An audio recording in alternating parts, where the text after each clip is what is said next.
This is the story of a man named Stanley. Stanley worked for a company in a big building where he was employee number 427. Employee number 427's job was simple.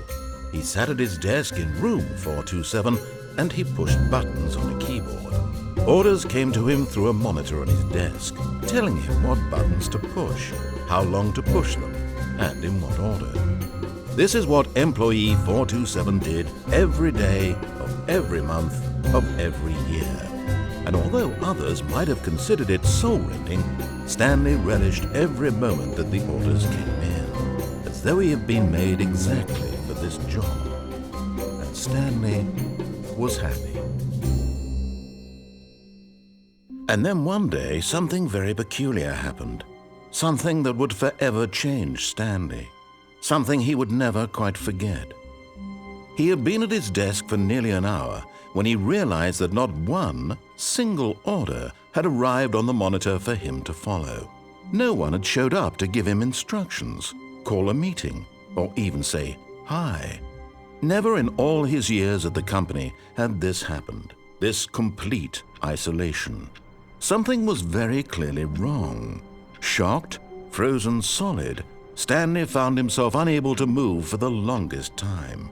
But as he came to his wits and regained his senses, he got up from his desk and stepped out of his office.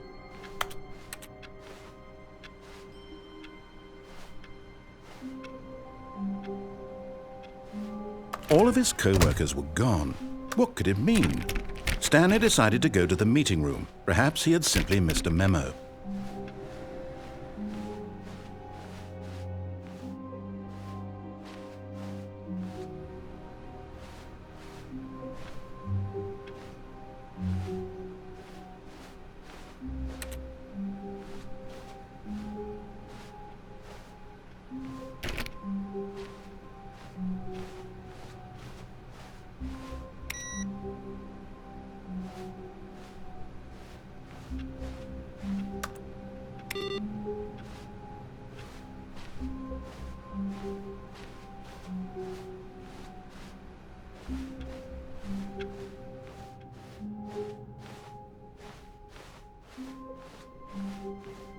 When Stanley came to a set of 2 open doors, he entered the door on his left.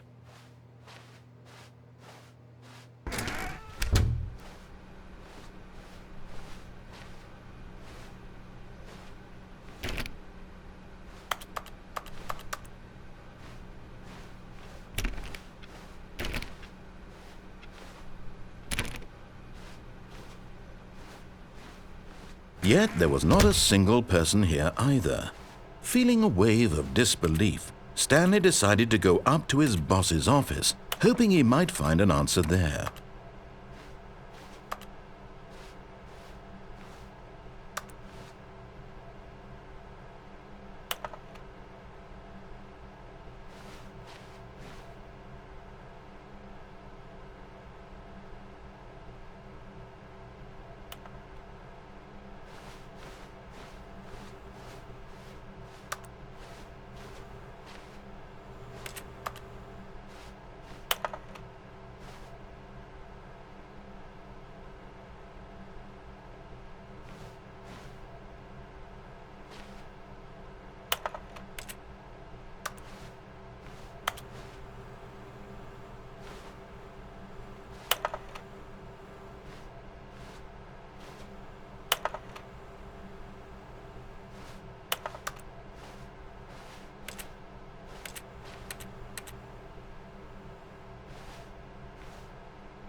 Stanley stepped into the broom closet, but there was nothing here, so he turned around and got back on track.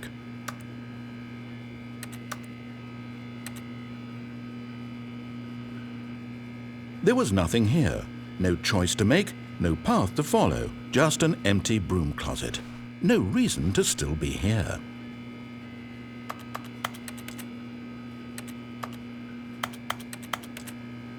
It was baffling that Stanley was still just sitting in the broom closet.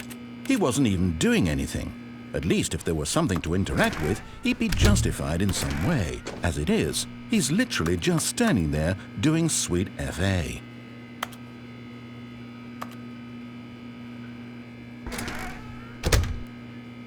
Are you really still in the broom closet? Standing around doing nothing? Why? Please offer me some explanation here. I'm genuinely confused.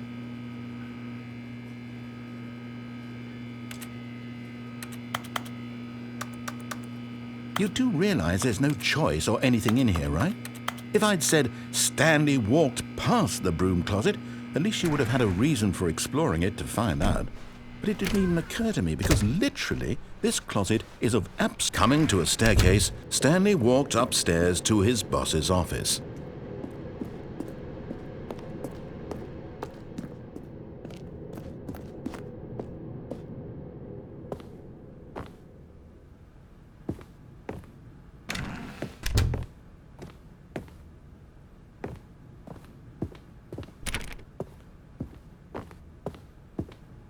Stepping into his manager's office, Stanley was once again stunned to discover not an indication of any human life.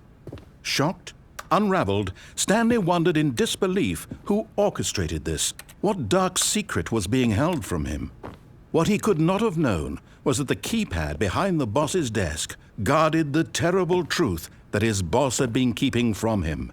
And so the boss had assigned it an extra secret PIN number. 2845. But of course, Stanley couldn't possibly have known this.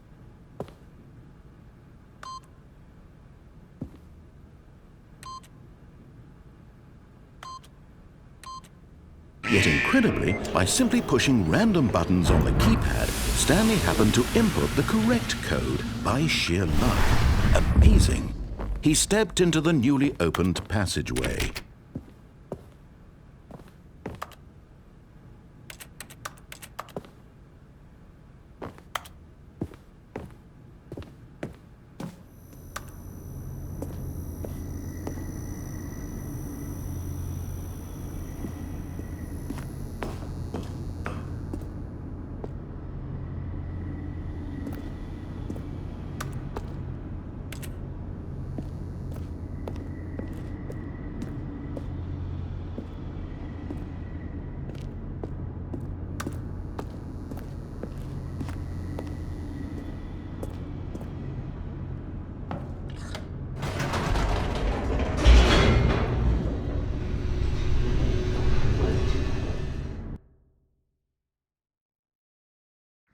Descending deeper into the building, Stanley realized he felt a bit peculiar.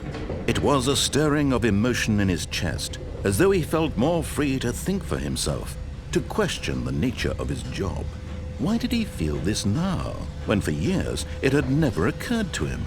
This question would not go unanswered for long.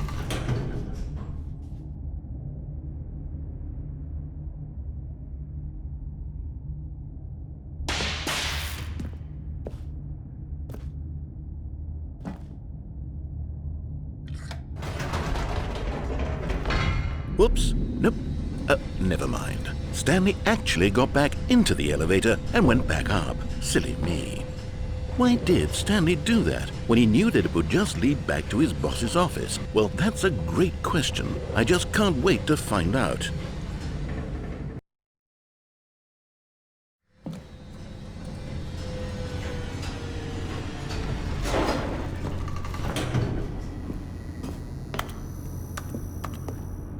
Here we are, Stanley. It's your boss's office. Exactly the way it was before you got onto the elevator. It's still just exactly what it is. What a decision you've made to come up here and look at the office again. This has fleshed out the plot of the story in new and fascinating ways I could have never anticipated. It's that keen eye for storytelling that you have, an incisive rapid fire of critical plot points, one after the other, weaving a rich tapestry of uncompromising narrative. Wow! I'm bolted to the edge of my seat.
Incredible.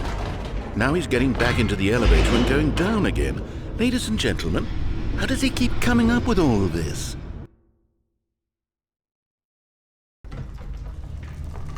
Surely this time Stanley will walk forward into the spooky corridor, won't he? Stanley walked straight ahead through the large door that read Mind Control Facility.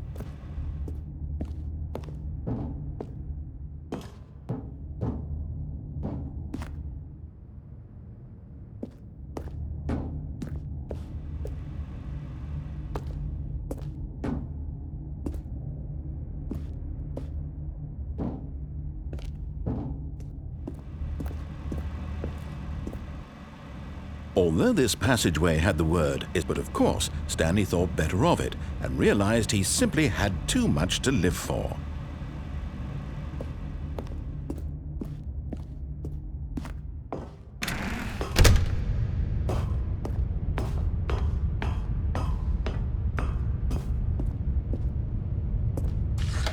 The lights rose on an enormous room packed with television screens.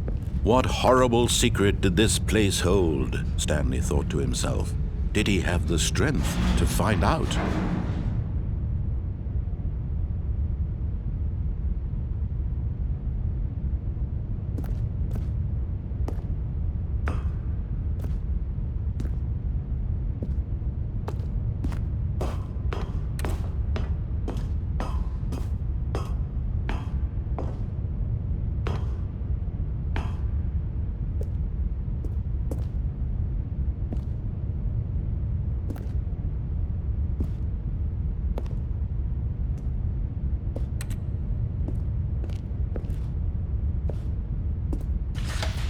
Now the monitors jumped to life, their true nature revealed. Each bore the number of an employee in the building, Stanley's co-workers.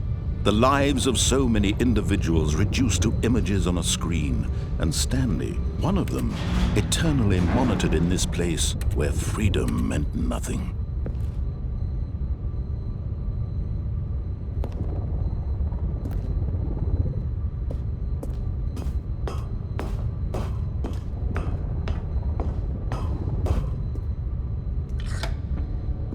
This mind control facility, it was too horrible to believe. It couldn't be true. Had Stanley really been under someone's control all this time? Was this the only reason he was happy with his boring job? that his emotions had been manipulated to accept it blindly?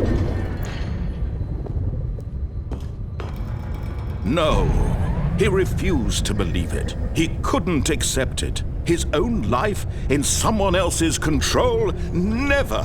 It was unthinkable, wasn't it? Was it even possible?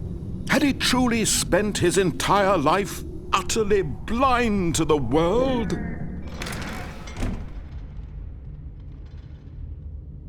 But here was the proof, the heart of the operation.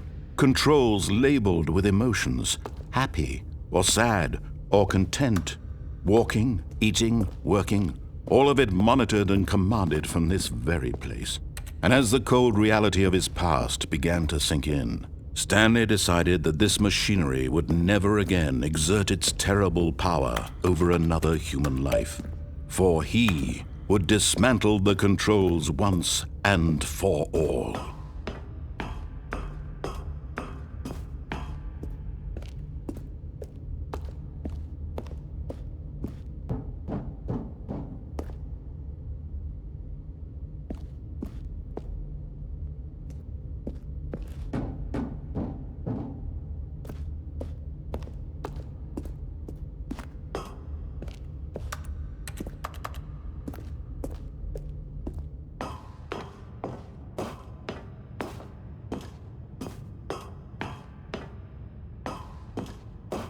And when at last he found the source of the room's power, he knew it was his duty, his obligation.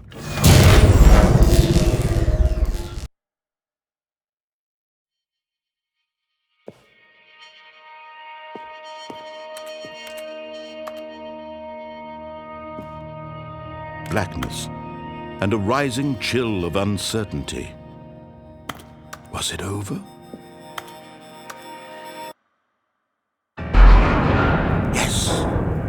He had won. He had defeated the machine, unshackled himself from someone else's command. Freedom was mere moments away. And yet, even as the immense door slowly opened, Stanley reflected on how many puzzles still lay unsolved. Where had his co-workers gone? How had he been freed from the machine's grasp? What other mysteries did this strange building hold? But as sunlight streamed into the chamber, he realized none of this mattered to him, for it was not knowledge or even power that he had been seeking, but happiness. Perhaps his goal had not been to understand, but to let go. No longer would anyone tell him where to go, what to do, or how to feel. Whatever life he lives, it will be his. And that was all he needed to know. It was perhaps the only thing worth knowing. Stanley stepped through the open door.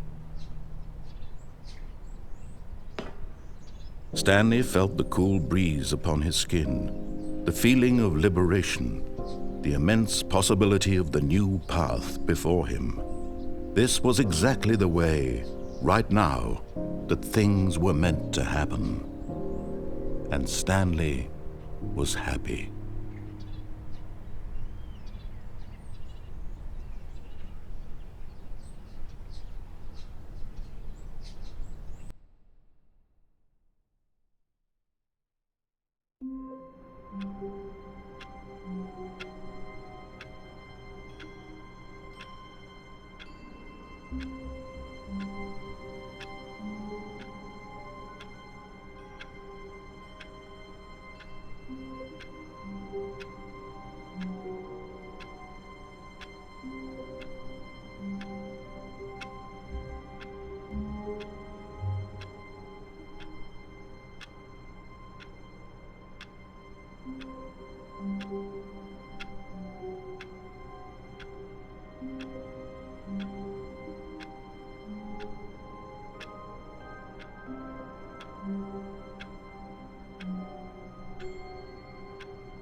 All of his co-workers were gone.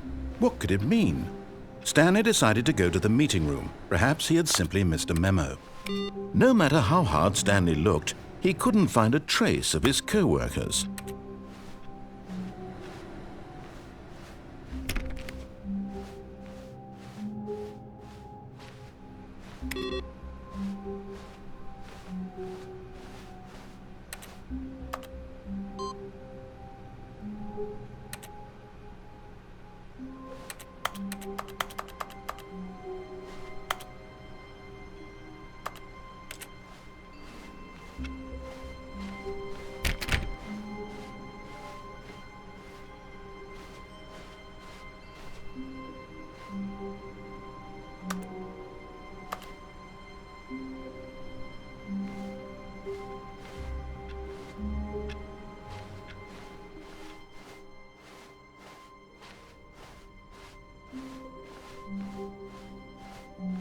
When Stanley came to a set of 2 open doors, this was not the correct way to the meeting room, and Stanley knew it perfectly well. Perhaps he wanted to stop by the employee lounge first, just to admire it. Ah, yes, truly a room worth admiring. It had really been worth the detour after all, just to spend a few moments here in this immaculate, beautifully constructed room. Stanley simply stood here, drinking it all in.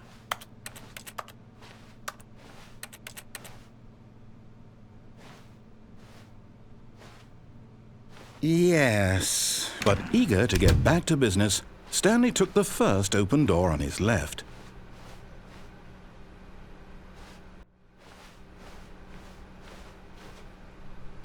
Stanley was so bad at following directions, it's incredible he wasn't fired years ago.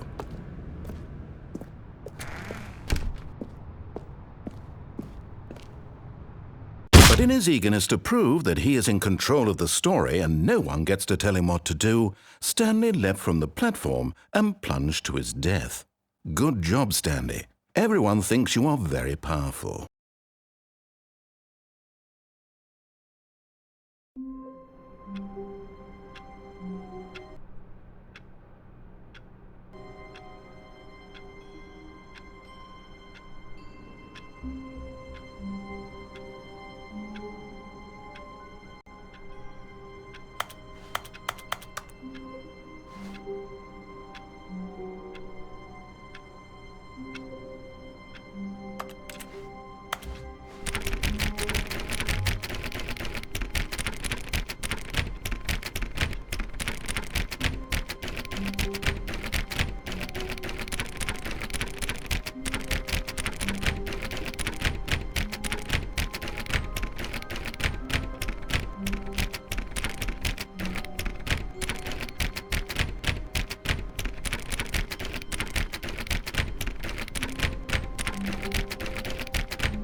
All of his co-workers were gone. What could it mean? Stanley decided to go to the meeting room. Perhaps he had simply missed a memo.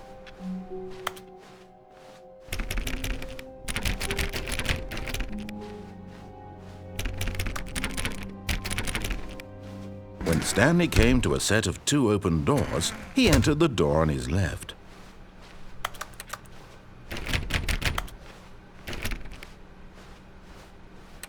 Yet there was not a single person here either. Feeling a wave of disbelief, Stanley decided to go up to his boss's office, hoping he might find an answer there.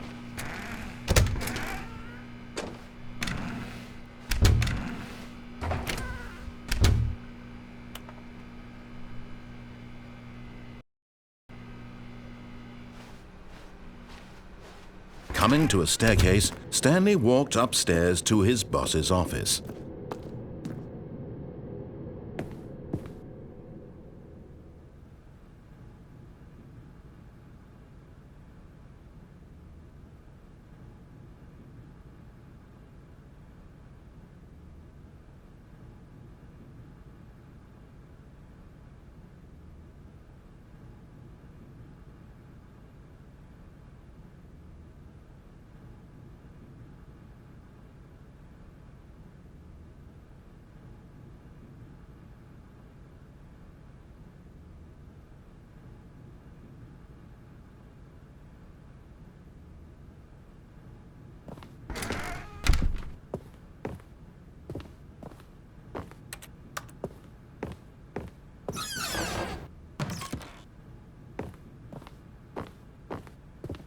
Stepping into his manager's office, Stanley was once again stunned to discover not an indication of any human life. What could it mean? Stanley wondered aloud to nobody. He began wildly tearing through papers on the boss's desk, pulling books off the shelf, looking behind paintings, desperate for clues to his situation. But his attention was caught by a keypad behind the boss's desk. What could its purpose be? In fact, this keypad guarded the terrible secret that lay buried below his feet. And so the boss had assigned it an extra secret PIN number, 2845. But of course, Stanley couldn't possibly have known this.